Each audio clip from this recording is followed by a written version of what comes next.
Hi guys, so this tutorial is going to be on this chocolate chip cookie, and it's pretty easy to make, and I have one on Etsy. Well, I'm going to have one on Etsy soon. So you can make this into a magnet. Here you can see I have like a magnet on the back of it, or you can also just use it or turn it into a charm. So first thing you're going to need is tan clay, and what you're going to do is roll it into a ball. I'm trying to do this on camera, but usually I just roll the ball off camera, and then I'm going to flatten it out and then sort of build the shape up.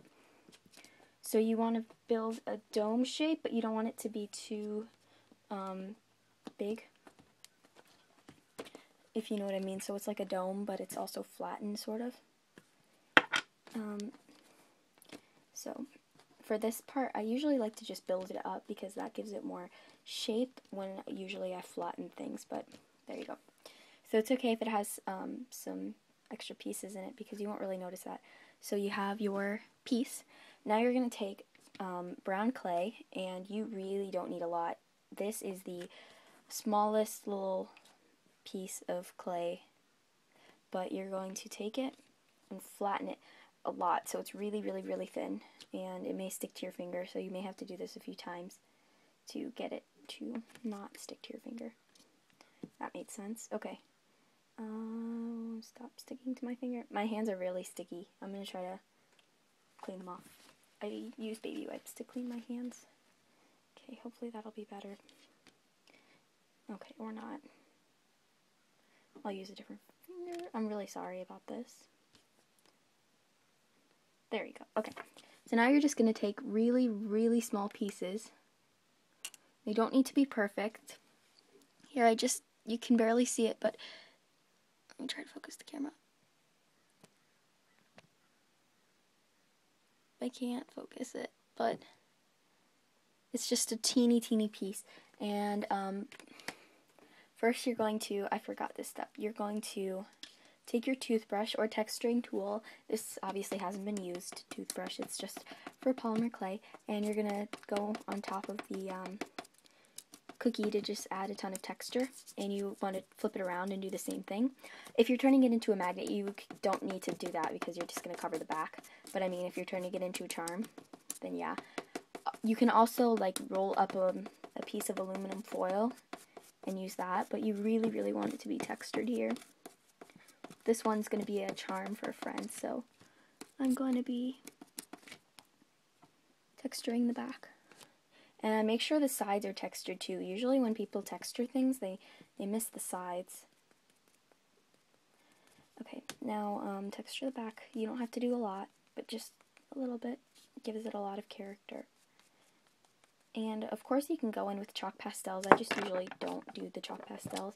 And once you're done texturing the back, you want to go around and do the sides again, because when you picked it up, you probably got some of it like smooth again. Okay, so now you take that the chocolate chip pieces, and you're just going to place them randomly on. There's no real pattern to this. They can all be different sizes. See, there's a really small piece. And if you can see, I am just putting on really, really small pieces. I'm just cutting it with my X-Acto knife. If you don't have an X-Acto knife, you can always just try to take really small pieces and then like roll them out and then stick them on. But I like how this looks because it makes the cookie look more realistic. And I'm just kind of randomly placing them there in the charm. It's okay if there's some big chunks of chocolate because, you know, chocolate chips are all different sizes. But here you can see I'm just placing them on. And then, let me just put a few more on. I don't want to fill mine a lot, but going in with the detail. And then, also I don't want it to look too arranged, so sometimes if some of the cookies are, or like some of the pieces are too circular, or like in this pattern, see how this kind of looks like it's in a pattern? So sometimes I just like to go back and make it more regular. And looks pretty good. Okay. So now, make sure that they're kind of on there, so I just like to go and really lightly make sure that they're stuck because you don't want them to fall off. And for the final step, you're going to take a head pin or an eye pin. I prefer eye pins for this because it's so thin. And take this and cut it down to size using your wire cutter, and then stick it right into the charm.